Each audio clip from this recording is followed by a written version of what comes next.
ito na ang inyong pagkakataon, no? Na i-subscribe ang channel na ito, mga kababayan. Ano po ang gagawin? Pindutin nyo po yung subscribe button dyan sa ilalim. Pagkatapos po, may lalabas na notification dyan. Ang susunod, may pagpipilian kayo. Piliin nyo po yung all para lahat po ng ating live stream, lahat po ng ating mga content na ginagawa, kayo po ay ino-notify ni YouTube, mga bossing. Paiyak na po kasi, mga boss. Sino? Si Harry Roque. Mga bossing, hindi ko alam kung naturukan to ng fentanyl.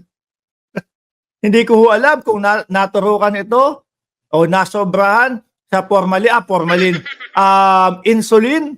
Kasi miski ho ako, mga kababayan, yung sinasabi dito ni Attorney Harry Roque, naguguluhan ho ako eh. No?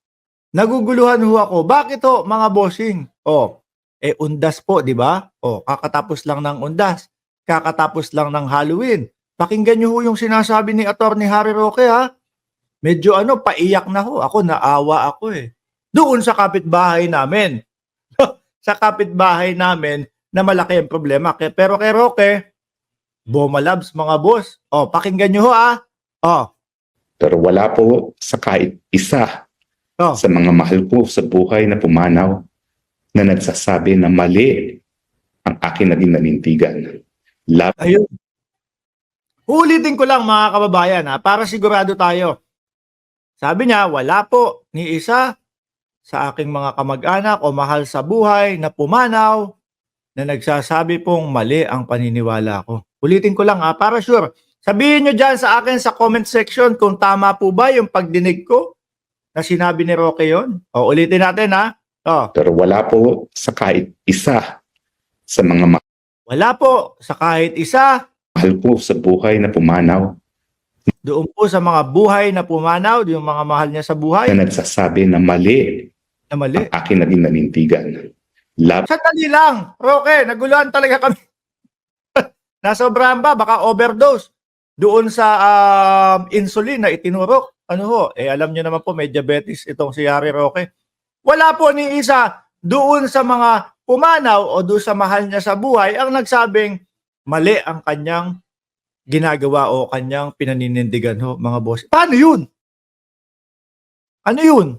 Paano mo pa makakausap yung mga yun? Mga pumanaw na. Unless kung sino ho ba yun, mga bossing, yung nasa Jessica Soho, yung may dalang bating-ting ho, no? Yung laging kasama ni Jessica Soho kapag ang pinag-uusapan po mga espiritu. Ano to, si Harry Roque kumakausap na din ho ng mga pumanaw? Pasensya na ho doon sa mga kamag-anak ni Attorney Harry Roque na sumakabilang buhay na ho, mga kababayan. Kaya lang ho, medyo naguguluhan ho kami dito sa sinasabi ng mahal ninyo sa buhay. No, nakikipag-usap na ho yata sa mga tegi o nakikipag-usap na din sa espiritu. Sabi nung kumpare ko na si Just Vincent, si Ed Kaluwag. Ulit. Isa pa hong ulit, mga boss. Pero wala po sa kahit isa sa mga mahal ko sa buhay na pumanaw na nagsasabi na mali ang aking naging nanindigan. Paano naman sasabihin nila yun sa'yo? Mga pumanaw na nga. Paano ho sasabihin yun? Paano nila sasabihin yun? Ulitin natin. Sabi ni Sir Joe Caños, 30:45. Scripture says, the dead knows nothing. Diba? Hoy, Ed Kaluwag, pasok. Naku ha. Mukhang kapag kung papalahin itong si Harry Roque, mga kababayan, baka mag-espiritista na lang ito eh. No? Kagaya ni Ed Kaluwag. Mukhang maaagawan pa.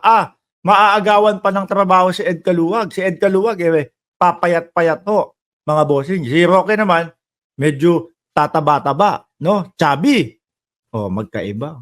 Pero ibang klase, kumakausap. Siguro, epekto na din ho ito, mga kababayan, nung kanyang pagtatago. Isa na lang. Ulitin ko lang talaga para 100% sure tayo, no? Na hindi natin naiintindihan. Na medyo nag-hallucinate na ho yata si Attorney Harry Roque. Gawa po nung stress ng pagtatago niya Oh. Pero wala po sa kahit isa sa mga mahal ko sa buhay na pumanaw na nagsasabi na mali ang aking naging nanindigan laban sa administrasyon ng Marcos Jr. Oh, wala talaga magsasabi doon mga tegi na di ba? Sa tingin ko po, nakikita nyo po yung itsura ni Atty. Harry Roque, mga kababayan. Kita nyo po yung stress, no?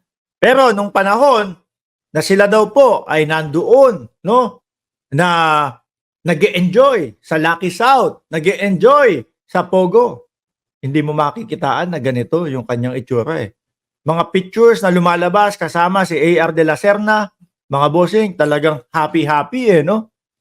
Happy-happy. Ngayon po, stress na at yung mga, paano ba naman? Sampahan ka ng kaso din. Oh. Tapos human trafficking ang isasampa sa iyo.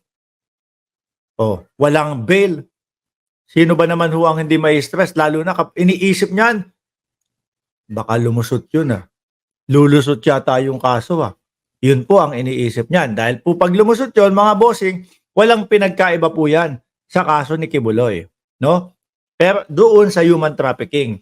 Pero doon sa isa, sa pangmumulestya, wala naman pong ewan natin. Wala naman pong ganong issue kay Atty. Harry Roque. No? Ikaw ba naman? Sa ano ba yung pinag-aaralan ni De La Serna? Flying school magpipiloto si De La Serna. Di ba? Tuloy natin. Mukhang iniwan na ni Supernatural. Pagbaba ng warrant, lalong papayat si Roque. Totoo yan, Sir Odilenon. Tuloy. lahat sila na ngayon ay nasa langit. Ay na, tumitingin sa akin ngayon at nagsasabi. Nakita pa ni Atty. Harry Roque yun Sila ngayon ay nasa langit, nakatingin sa kanya. Harry Roque, sumuko ka na. Baka yun yung sinasabi sa iyo. Di ba? Di ba? Anak, mahal ka namin. Kaming mga nandito na mahal mo sa buhay. Sumuko ka na. Huwag mo nang pahirapan ang iyong sarili. Saan at saan man pupunta, ang pupuntahan pa din yan, mauoblo ka habang nililitis ang iyong kaso kung sakali na lumusot. Di ba? Tuloy. Mahirap pa na yung kalagayan. Nawalay din sa iyong pamilya. Tama naman ang iyong paninindigan. Talagang nakausap po, mga kababayan. Talagang nakausap yata ni Harry Roque yung mga mahal niya sa buhay na nandoon sa kabilang buhay. Sabi ni Martinez Ferrer, lalong pumangit ang butanding. Sabi ni Sir Odilenon, nawawala na sa sarili ng isip si Hardy Barney. Nakakakita na ng mga yumaong kamag-anak. Diyos ko Lord. Eto attorney, nirepost mo pa talaga doon sa Facebook mo. Nirepost mo habang pinapanood ko. Ano kaya yung sinasabi ni Atty. Harry Roque? Nakakatakot na.